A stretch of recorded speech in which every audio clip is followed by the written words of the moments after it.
evening, everybody, and welcome to another edition of the Sports Exchange. Boy, George and I know about this title, don't we? Anyways, glad to have our normal crew back here and talk about great camaraderie. This is it. So let me go over the topic before I go over the crew real quickly. You guess it's going to be a lot. Most of this episode is going to be about the Florida Panthers. We'll throw a little bit of NBA in there, as well as, we got ESPN in there as well. So, with that said, Candy Eveling is to my right. Hi, Scott. Great to be here. And glad to have you, Candy. Glad you're a permanent part of the Sports Exchange. Anybody adds a great dimension to it, there's no question that you do. I think we have a unanimous vote when it comes to that, so glad you're on it. You're part of history, Candy, when we talk about the Sports Exchange, those 4 decades. Seriously. This is tradition and history. Okay. All right. And I ought to know with George Eichhorn. Yeah, the Sports Exchange goes way back. good to be on again. I actually like that. Way back. Yeah. And Joe Ellis is all part of the history at this time. Frank March and Mr. Ellis, I know how much I really like the show. Doing good. Glad to be here. Excited for another week. All right. Well, you know what? I'm excited to get this show going. Pretty much all hockey tonight, with the exception of a couple topics as well. And Joe's going to have a pretty interesting topic he's going to mention later on, but it'll all be by himself. Okay. And if you don't know what I mean, stick around for the whole show. We'll go from there. All right. Well, going into Monday night Game 7, Panthers coach Paul Maurice was 4-0 in Game 7. Okay. But with the Cats 2-1 win that captured the Stanley Cup, you can make it 5-0. Dallas Stars coach Peterbeboer's record in Game 7s is 8-0. It's tied for the most Game 7s by a head coach in NHL history. So with that said, Maurice had to do it against some tough circumstances because Stuartskinner, the goaltender for the Edmonton Oilers, was 9-0 in games from 4-7 during the 2024 playoffs. So, Candy, what are your thoughts about the Panthers' road and Paul Maurice finally getting into history and I'll get more into Paul Maurice's history, but what we saw Monday night was huge. The Florida Panthers did it their way, which is the hard way. It took them 30 years to win the Stanley Cup. This was the first time in their franchise that they did it.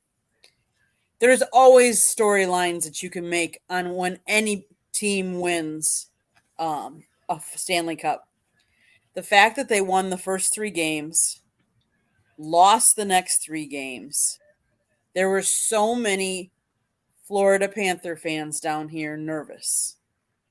They were afraid that the Canadians, who a Canadian team has not won the Stanley Cup in 31 years, they were afraid they were going to win it this time. But it would not be.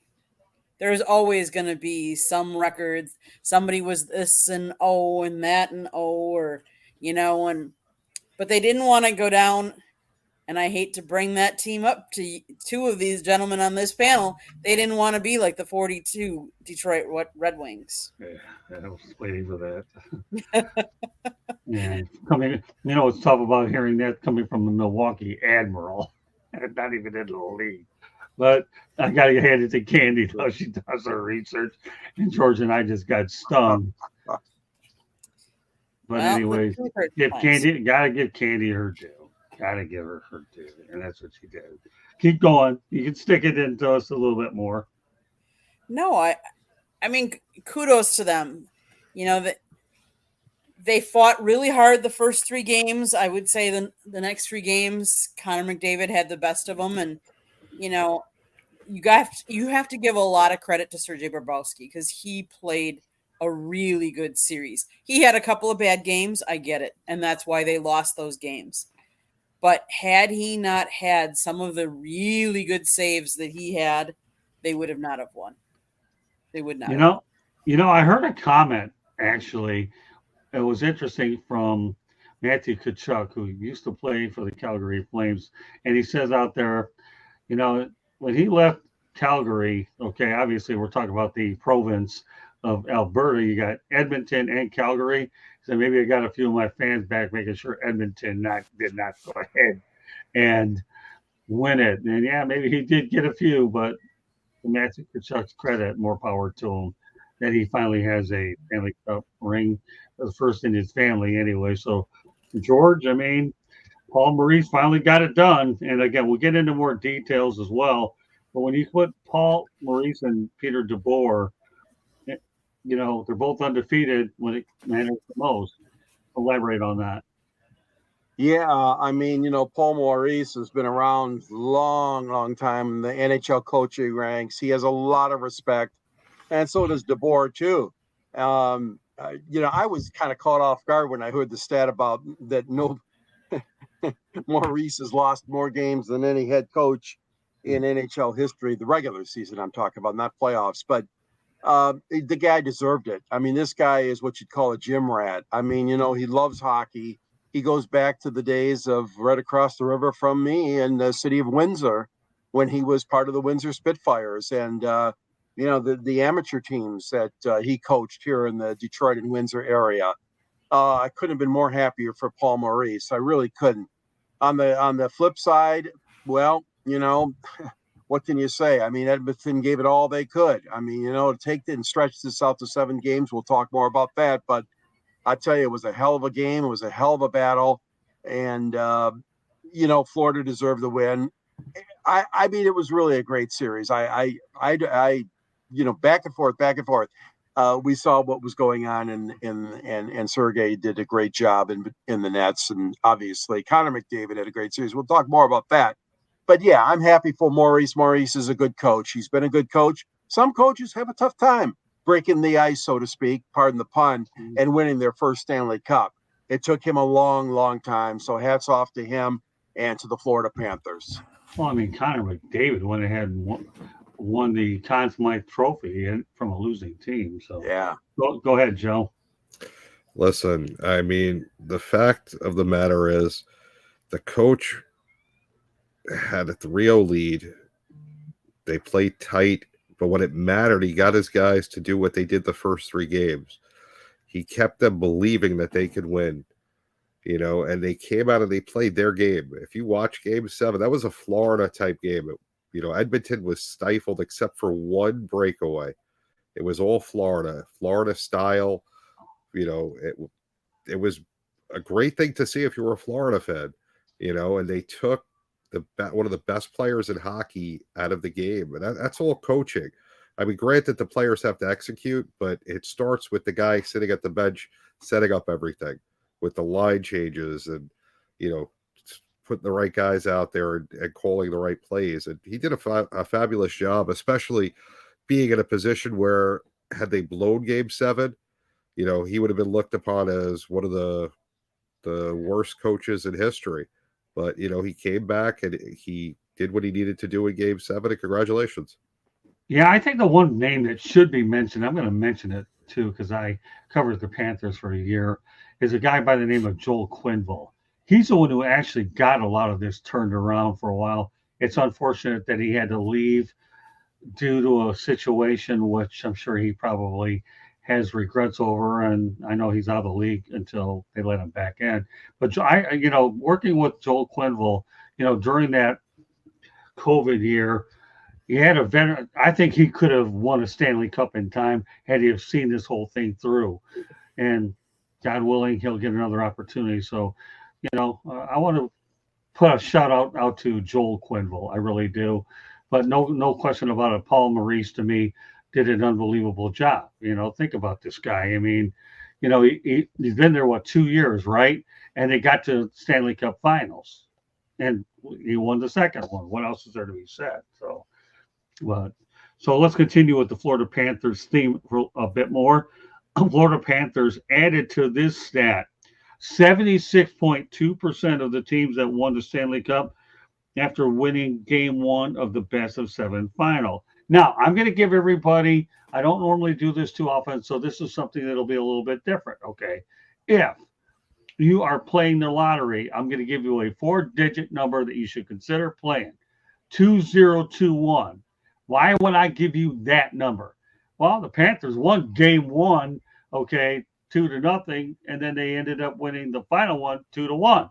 Now, these are numbers you don't even think about, but you can end up doing that. So, yeah, go out there, and if you win, well, you know, more power to you. If you win, you can send us a few more subscribers to the South Florida Tribune YouTube channel as well. So, all right, Candy, what are your thoughts about the game one winner?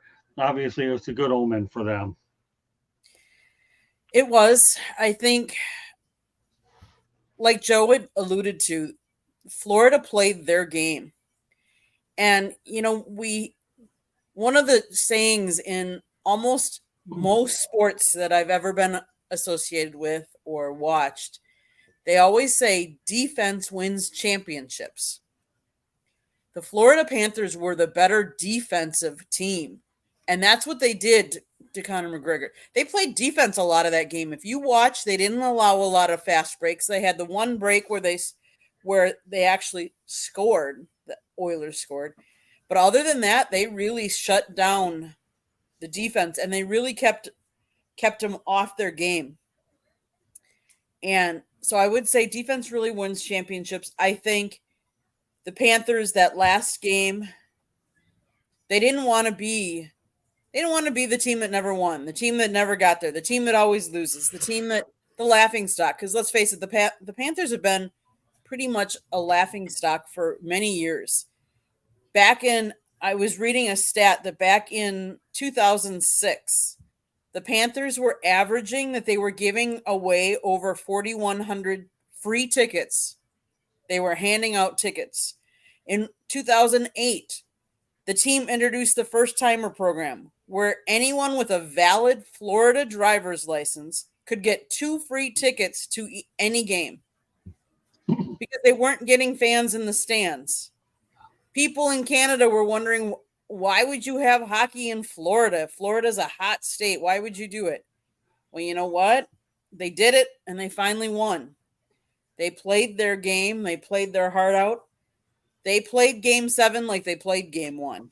And I think they realized that they needed to. And the coach coached them and told them, hey, look what you did in game 1. Don't forget what you did in games 4, 5, and 6. What did you do in game 1?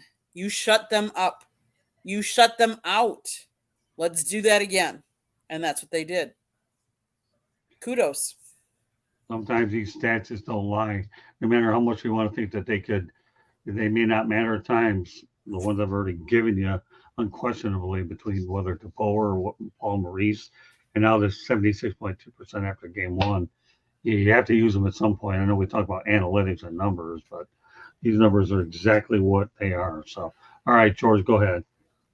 Yeah, and JB alluded to it earlier. I mean, the tight defense, the hallmark of the Florida Panthers, clearly illustrated in those stats, Scott, the 2-0 and then the 2-1. And to their credit, they really knew how to clamp down on most of the Edmonton threats. And we all know that Edmonton did get, obviously, 3 victories in the series, but there's no denying the Panthers this year. We all know they were on the cusp last year and had to watch Las Vegas hoist the Stanley Cup. And we've had many heartbreaks, other teams over the years. But like Candy says, I mean, they've been a laughing stock. Let's face it. I mean, anytime you're around that long, I mean, look at the laughing stock we see in Toronto, for crying out loud. What are they up to now? 58 years or something? Wasn't it 1966 or something? I forget the year. I mean, and even Canada, like you said earlier, Candy, I mean, Canada's been waiting and waiting and waiting and waiting. And boy, I'll tell you, that's got to be just nerve-wracking. But it wasn't the team that Edmonton wanted to face. Let's face it, because Florida, very hungry, very good defensive-minded team.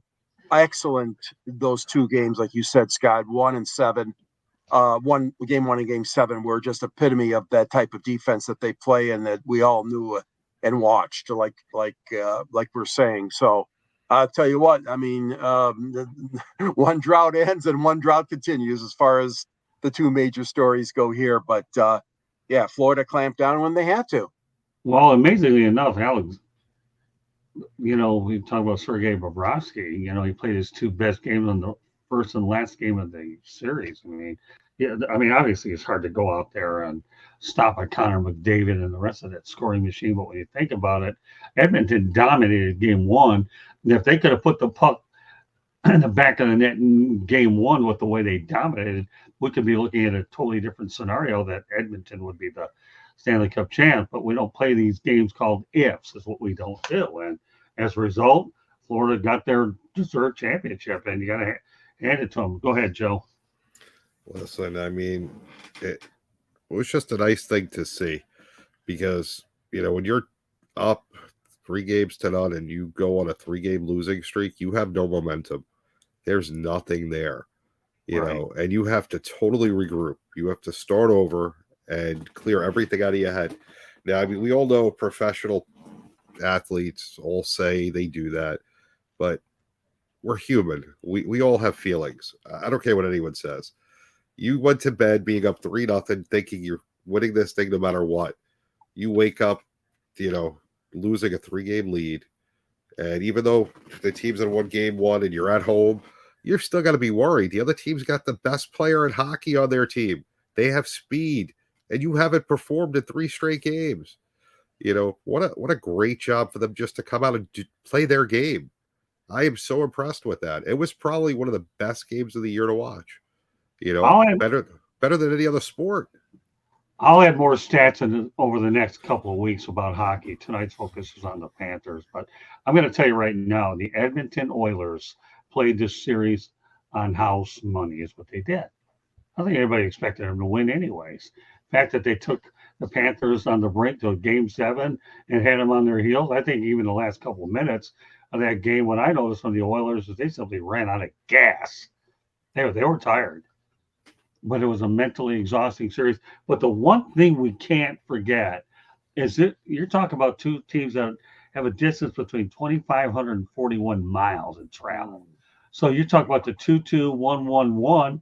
I don't care what anybody says. You sit there and tell me that travel didn't wear on them. The NHL did a good job, with the 2 days in between, but still. There are times when you should go to the 2-3-2 model and the 2-2, 1-1-1. And I kind of question the NHL. They've been doing it for a while, but they've never gotten a matchup this far out. That's what they didn't do. All right, we'll stay on the Panthers thing one more time, and then we have a couple of other things too, and I'll go back to it to wrap up the show. All right, Paulmaurice's first head coaching job was with the Hartford Whalers in 1995. Yes, folks, the Hartford Whalers. He proceeded to coach the Carolina Hurricanes, who, by the way, made it to the Stanley Cup Finals but lost to the Red Wings, the Toronto Maple Leafs, the Winnipeg Jets, and the Panthers. Now, after 26 years and, yes, Georgia, 1,985 games, he's won a Stanley Cup. But you know what? This guy, I've never met him. Hopefully one day I will.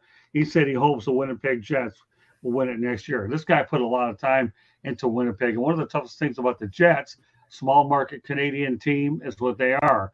You wonder about the sustainability of the Winnipeg Jets. But for him to say, I hope the Winnipeg Jets win it next year is a class act. Of course, Panthers, why would they worry about it anyways? They got the gorilla off their back.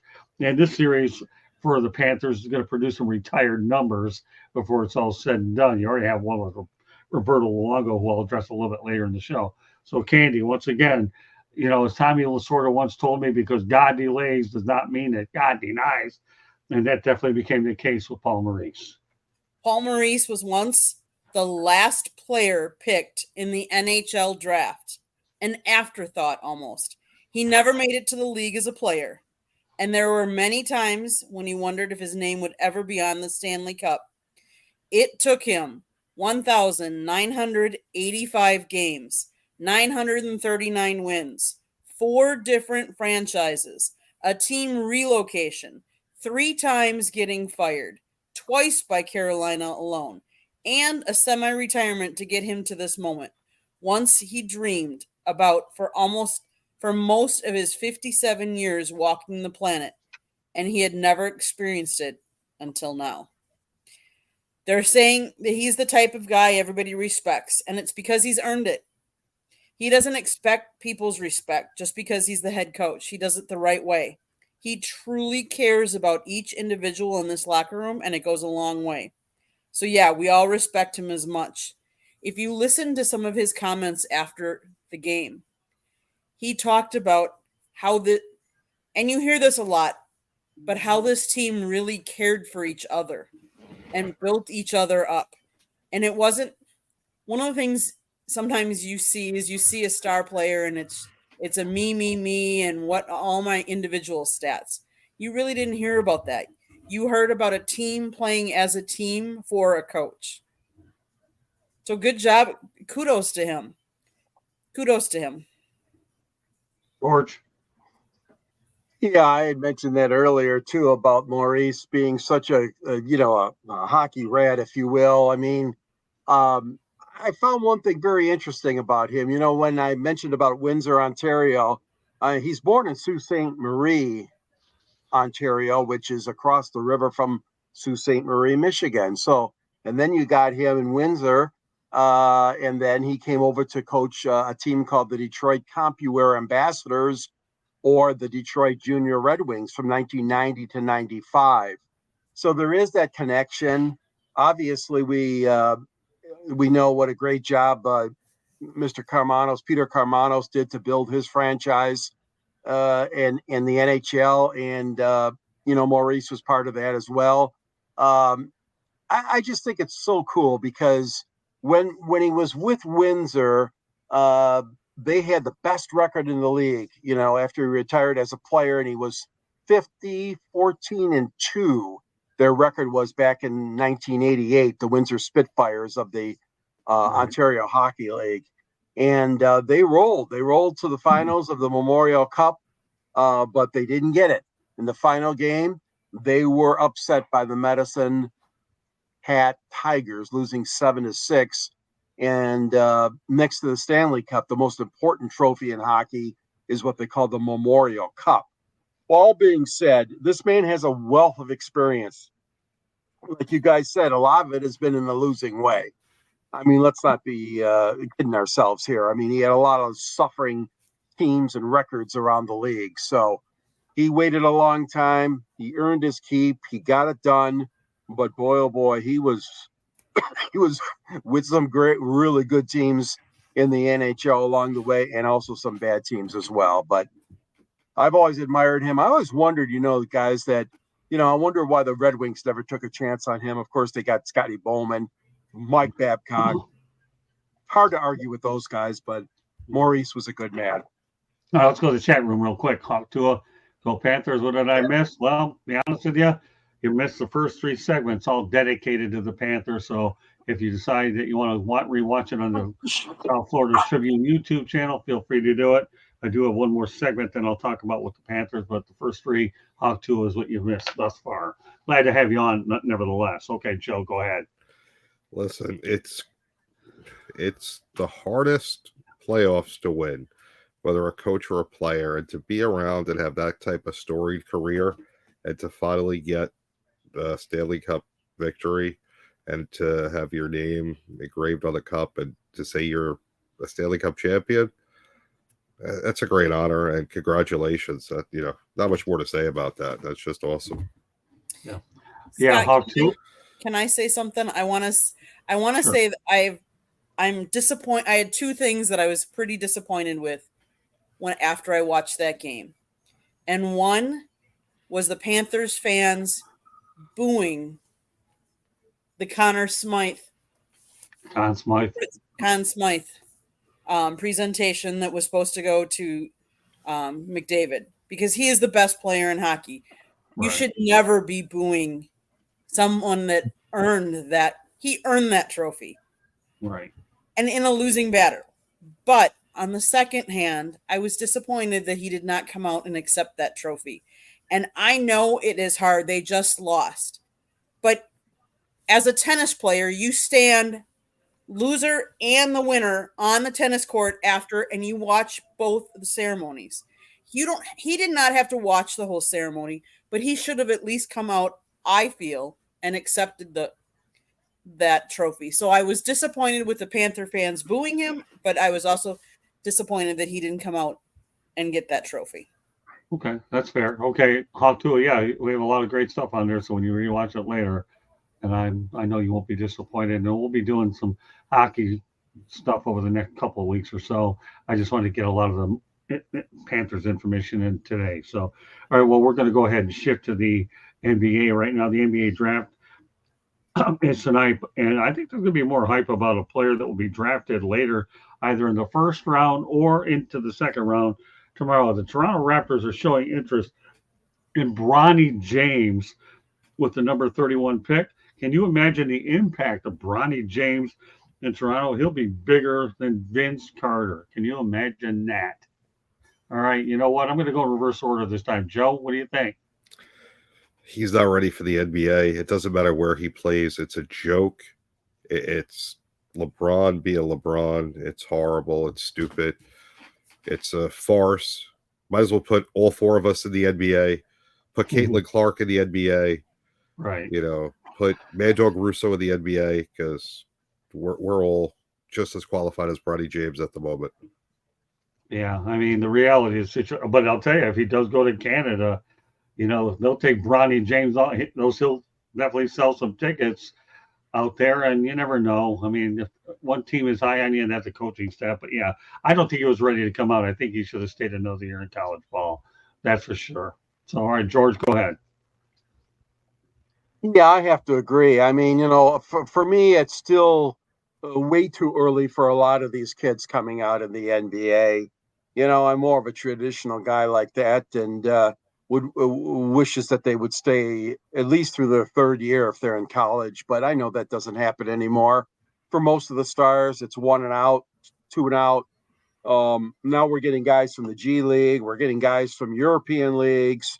But no, I don't think Ronnie. I don't think he's ready either. I mean, I think that you know it's to a point now where you may say you're ready.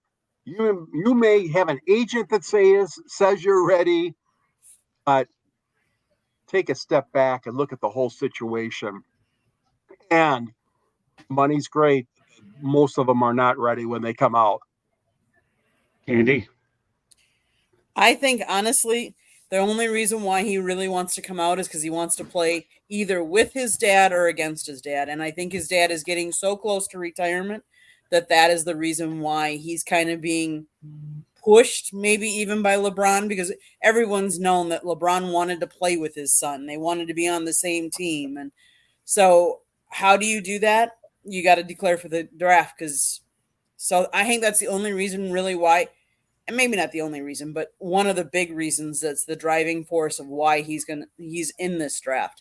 Is he ready? No. Well, you know what? I'll be the one this time, Lycorn, that brings up this reference and don't say a word. By the way, Hawk Tua, yeah, you're right. McDavid probably felt defeated and wanted the cup, not the Conn Smythe in a reality. I'm sure you're right. I can't really disagree with that point, but the reality is you won a trophy, and that's one that's going to be on your resume the rest of your life. But Hawk Tua, I definitely see your point. Here's the thing: the best father-son stories or sons have always been the Howes. You had Gordie Howe, you had Marty Howe and Mark Howe. And by the way, Gordie and Mark are in the Hockey Hall of Fame. Okay, so, you know, when they played for the Hartford Whalers and the Houston Aeros. And I do predict, though, that when the time comes that Houston's given a franchise, I think the Houston Aeros will be back. I really do. So, and the Hartford Whalers, I ended up going to the Hartford College, see it over in the mall, and it was unbelievable watching a game inside the Icecapades inside of a mall. But yeah, I can see your point, wanting to play with or against his dad. I get it, you know, and maybe the pressure is coming from his dad, LeBron James. I don't know.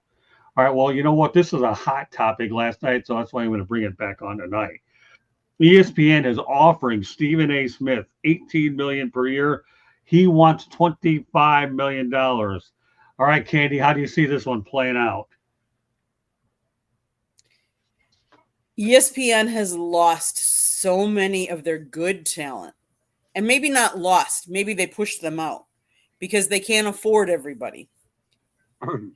Stephen A. is one of the still last remaining that has drawn a lot of Whether you like him or not, he's drawn a lot of attention. He gets a lot of attention. He gets a lot of views. We're talking about him. Listen, I mean, that's what ESPN wants. You know, they don't want the quiet commentators that nobody talks about. They want the commentators that people talk about, but they also want to be able to afford them. I don't know. I don't see them going up to what Stephen A wants because I don't think they can afford that, and they can't keep affording that.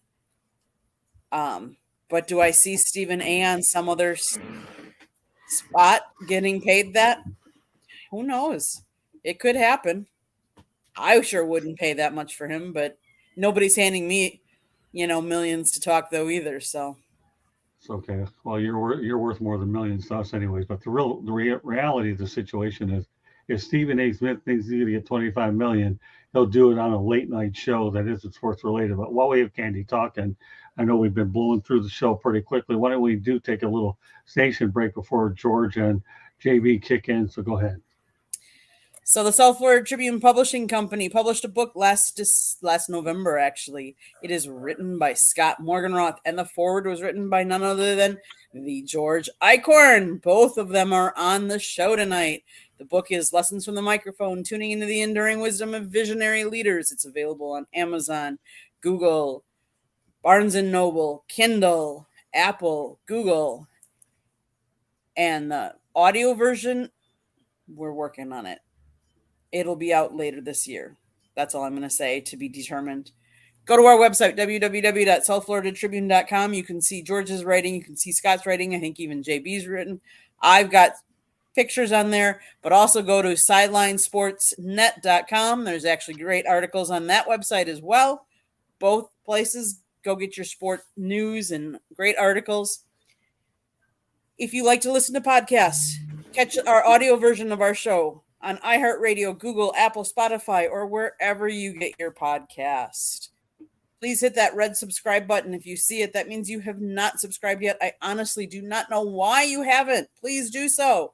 Monday nights, we talk baseball. Tuesday nights, we talk football. Wednesday nights, we talk all kinds of different sports.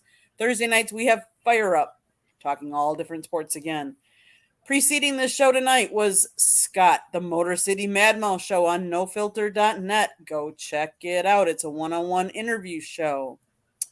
I think that's pretty much it. Scott, back to you tonight.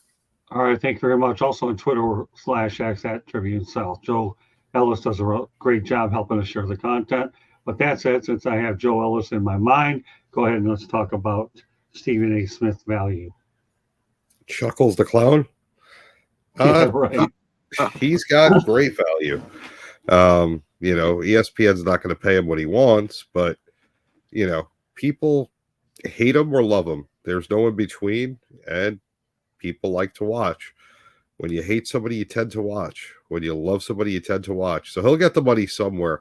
Don't think it's going to happen at ESPN, but I definitely think he'll get what he's looking for. I think the greatest broadcaster that ever stepped through ESPN's doors anyways, maybe I'm a bit more partial to him, Bob Lee. I had the good fortune of meeting Bob a couple of years ago at National Sports Media Association event. And in fact, Candy and I will be going up there on Friday night, and we'll be spending the weekend up there as well. So Bob Lee is the best. I think, Stephen A is going to get paid. It's just not going to be with ESPN.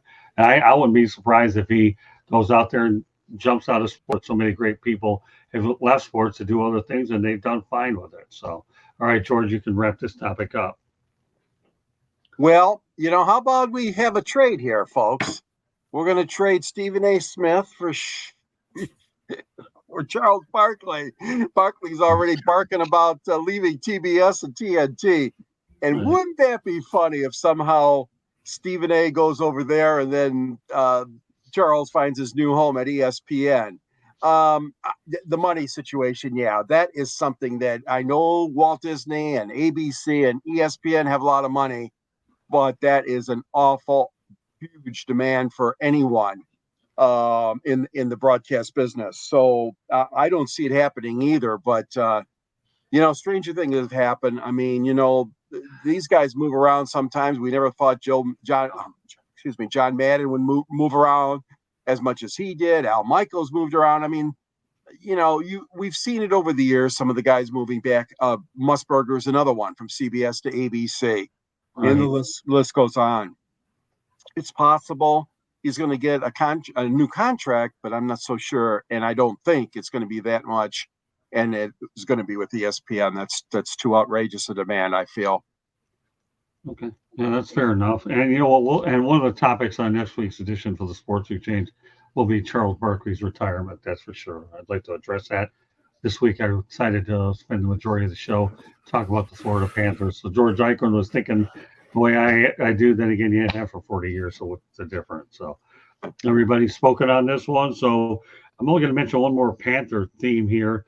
But I think one of the best things about Florida's championship is that Panthers legend Robertoluongo, his name will go on the cup, to an already attractive resume. You're talking about a guy that had a great career altogether, and all of a sudden Luongo's name is going on it. I had an opportunity one time to talk to Robertoluongo, and you know what? The Panthers PR people, even back then, they were pretty good. They're not bad now. But the main thing is, I asked Robertoluongo, I think I went 5 to 7 minutes, and the PR guy said after I was done, you really need features really on other times. I said, I'm sorry, but he was nice about it. I didn't know. I was an out-of-town guest media guy anyhow, but I respected the fact that Luongo went out there and got hammered, I think, by the Red Wings to the tune of 45 shots. This guy could have sued for lack of protection, but I'm glad that Robertoluongo's name is going to go on. Plus, his number's already retired over at the Amerant Bank Arena. That's what they call it. So, Candy, some thoughts about Roberto? Kudos to him. Kudos to all the guys that have been there for a long time through the bad times to stay there and to win the cup. But, we talk about the team, but you also have to talk about the economic impact that it's going to have on the Florida Panthers and Florida around here. One of the things that I thought was really cool is they showed a picture of Florida Panthers forward Johanna Gladovich and his wife Allison. They had twins during the New York Rangers series. They put those twins in the Stanley Cup and took a picture. How cool is that? They took the Stanley Cup to the beach. They had it out. They were swimming with it in the Atlantic Ocean. The Hard Rock Hotel, which is the guitar that has the nightly show. If you go onto Facebook, you can go on to the Facebook page, and the light show shows the guitar. It shows a Stanley Cup going up. It talks about congratulations, Florida Panthers. There's going to be a parade on Sunday. It's just cool to see because I have not witnessed Florida winning much of anything down here. The Dolphins have won, the Heat have won, the Marlins, they've all won. So now finally the Panthers have won. And I think it's kind of cool because I always have said that South Florida, the fans were fair weather fans. And that's the truth. If the team is winning, they're going to support them. But if the team isn't, they're not. So I think it's kind of cool to finally see some support around a team that they won, but just the economic impact that this is going to have is pretty cool. But I'm happy for Luongo, yes. Hey, course. Candy, let me tell you something. You're the oldest of 4, right? I am. Okay, so what I'm saying to you is this. The other 3 weren't even born when the Miami Dolphins won their 2 championships back in the 70s. So, no, they weren't even alive. You're the only one of the Ebeling family, okay, that was alive when the Dolphins had an undefeated season, then they backed it up. So interesting. Also, I want to point out, too, that tonight's Sports Exchange is being dedicated to my colleague, Peter Ween. He passed earlier in the year in February. But, since we're on the Sports Exchange, this is a big moment in South Florida sports history. Peter, I'm always thinking about you. There's never a day that doesn't go by. So, Peter, I hope you're looking down and enjoying what we're talking about. This show is dedicated to Peter Ween. All right, with that said, JBL, let's go ahead. Listen, it's great for Roberto Luongo.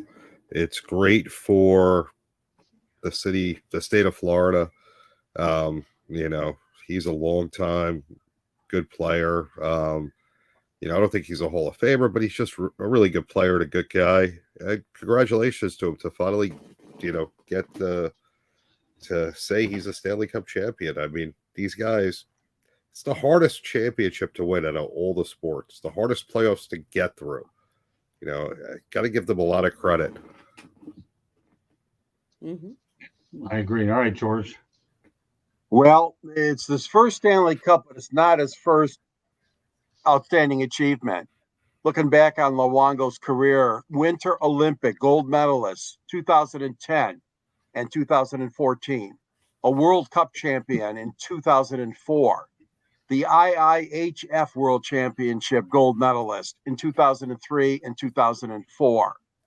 He's won the William Jennings Trophy in the NHL. He's been an NHL All-Star Game participant for 6 years. He won the Marc Messier Leadership Award back in 2007. And now 2024, he's gotten it as an executive in the Panthers front office, his first Stanley Cup. So hats off to him. You know, I've seen him many times before, and he gave the Red Wings a lot of tough battles on the ice. I've always admired Robertoluongo. He's been a good goalie and a good man in the NHL too. So to me, I think this is just a nice fitting cap to his outstanding career. And I know he's not done yet as far as being a front office executive or coaching or whatever the future might hold. But yeah, I'm happy for him. He's a good guy. And like I said, even though he's had these other achievements, this is the proudest and the best one you could get. And that's winning the Stanley Cup. Yeah, I think the biggest challenge the Florida Panthers are going to have going forward, and I did predict that they would win it in 7 games, where there might have been other individuals that I know that are avid Panthers fans. I said, they're going to win it in 7, and they did win it in 7. I stayed by the prediction the whole time. And I'm not because I'm a big-time prognosticator, nothing to do with it. But I also believed in my mind that the reason I did predict that they'd win it is because teams that go to the finals the year before learn from what they've done, and then they're able to come back hungrier and angrier and subsequently go out there and win it all. So, again, that's another reason why I opted to go to the Panthers in 7, and that did come to fruition. We're going to get the parting shot. But you know what? I'm going to lead off this time, okay? I didn't have an opportunity to do it last night because we were so deep into football. It was ridiculous. But, okay, I'm going to get around to doing it now. And that's this. Okay, fine. On June 25th, 2009, Michael Jackson and Farrah Fawcett died. Why am I bringing this up? Okay. I had major back surgery on my L4 and L5, and at Holy Cross Hospital in Fort Lauderdale. They took care of me really well. And the only thing that saved me from going insane was I had lots of morphine. So anytime I need to know when I had back surgery, folks, it's better than anything you can dig up on those websites or whatever about medical background. All I need is Farrah Fawcett and Michael Jackson, and that's when I had my back surgery. So since I didn't get a chance to talk about it yesterday, I'm saying it now. All right, you know what? Candy, go ahead. What's your parting shot? Kudos to Jordan Love. Him and his now fiance got engaged on their trip during the off season here. Kudos to both of them. That's it. What about you, George? Well, I'm going to pass out a kudo too. A man that died too early, Don Shane, is finally getting his reward from the Michigan Sports Hall of Fame, as it was announced in the class of 2024 that our friend Don Shane, and Scott, you saw him at so many Lions and Pistons games, I know, as I did. A great guy, a hard worker at ABC Channel 7 in Detroit, sports anchor who died way too young at age 60. I just am so happy for him winning the admittance into the Michigan Sports Hall of Fame induction banquet, which will be held in October in Detroit. Well, you know what, Candy, since you were going the Jordan Love route, I might as well just throw it out there anyways. Congratulations to Jared Goff and Kristen Harper for tying the knot as well. I mean, I'll tell you one thing about Jared Goff. He's got good taste in women when he marries a Sports Illustrated model like Kristen, but apparently they have an unbelievable relationship. So I'm glad for Jared Goff and Christian Harper. I have to leave Joe Ellis for last because after what he said to me today, that this had to be a standalone segment. And Ellis usually gets a standalone segment, but this is really a standalone segment. So, you want to know what I mean? Go ahead, Joe. So before we get to that, I just want to give credit to the college G League Ignite. They have 2 players drafted, best college in the world. And don't forget about the foreign colleges, JL Borg and Perth, Australia. It's great to see the NBA draft. I don't even know who half these guys are. It's pretty sad. I mean, hopefully they're good because, I mean, you know, I didn't know too much about Luka before he got here. It's pretty wild. But, you know, since we're talking about foreign stuff and, you know, let's talk about some policies. So if you're not happy, because we talked about the presidential debate tomorrow and the prop bets for it. So I've decided, and I announced it live on the air last night, if you're not happy with either of the choices, that's perfectly fine. When you go to the voting booth November 5th, write JB Ellis. Let's see how many votes we can get. I'll be announcing my vice presidential pick and my cabinet as we go through and get closer to the election. But, you know, if you're not happy, go ahead, write down JB Ellis. Do the right thing. Don't waste your vote. A write-in vote counts. Let's see what we can do. Let's show the world that, you know, JB Ellis should be your president, and we're not happy with what's out there. Well, you know, it's funny how you say that. I told you should run for president a few weeks ago. I can't believe that message got through, and then you began to think about it, man. Right? Good I mean, you never know. Hey, we just need millions of votes. That's all. Yeah, what's your campaign strategy? Just keep announcing I'm running for president, see how many votes we get. Well, the one thing you got going for you that most people don't have going for is at least you have the ability to get your word out via new media. So, and you have whatever shows you want to go ahead and appear in and set your agenda. So, hey, I'm pulling for you, Ellis, all day long. And it'll certainly be an eye-opener in November 5th. Right now, all I'm looking forward to is this weekend as I go back to the National Sports Media Association, catch up with some colleagues and meet some new people and be able to meet new people. It's a good event run by Dave Gordon for sure. So, well, I'm pulling for you, Joe. I am. So let's support the man. Let's support the man. All right, Katie, why don't you take us home one more time? So the South Florida Tribune Publishing Company is sponsored tonight's show. We actually published a book. Scott wrote it. George wrote the foreword, Lessons from the Microphone, Tuning into the Enduring Wisdom of Visionary Leaders. It has a picture of young Scott with a very prominent boxer. And I'm going to leave it at that. Buy the book to find out who he's pictured with. It is available on Amazon Kindle, Barnes & Noble, Google, Apple Books, audio to come later. Go to our website, www.southfloridatribune.com. or sidelinesports.net, and you can see all the writings of everybody on this panel or my pictures. You can also get some other really great content. If you see that red subscribe button, that means you haven't subscribed to us. Subscribe, share us, like us. If you like baseball, we talk baseball on Mondays. If you like football, we talk Inside the Pigskin on Tuesday nights. If you just like sports in general, we talk all sports Wednesday nights. Thursday nights, we talk Fire Up. You never know what we'll be talking about. Wednesday nights, Scott also has the Motor City Mad Mouse show, which is a one-on-one interview show. It is on nofilter.net. Tonight, he had special guest George Eichhorn talking about old school versus new school media and how it's changed.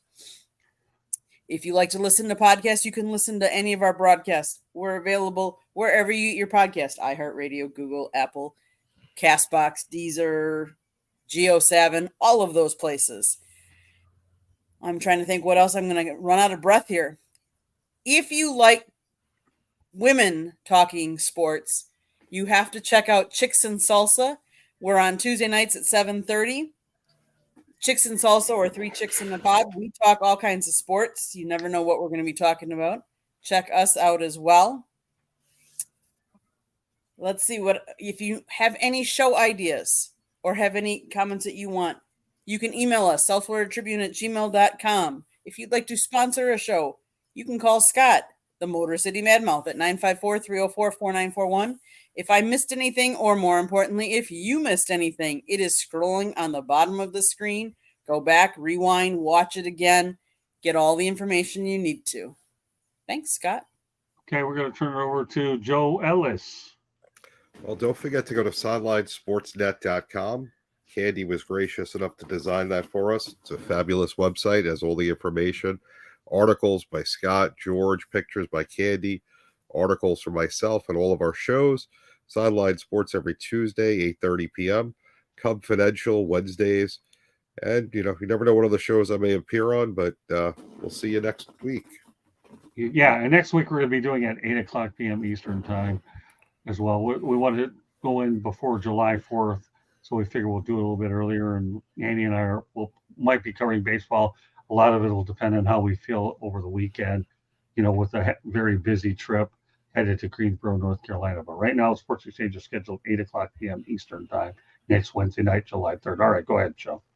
George. Well, you can reach me at gicorn@yahoo.com or on LinkedIn under my name. You can also reach me on X, Twitter at SandGSports99. And I'm part of the South Florida Tribune and the Sideline Sports. You guys have mentioned all these great networks. Happy to be part of them. The baseball show Monday night, the Sports Exchange, and awesome to be on with Scott earlier this evening too, nofilter.net. So it's been a fun time being with you guys tonight. Some great topics, and obviously looking forward to more. I do have a book that I published, which is Detroit Sports Broadcasters on the Air.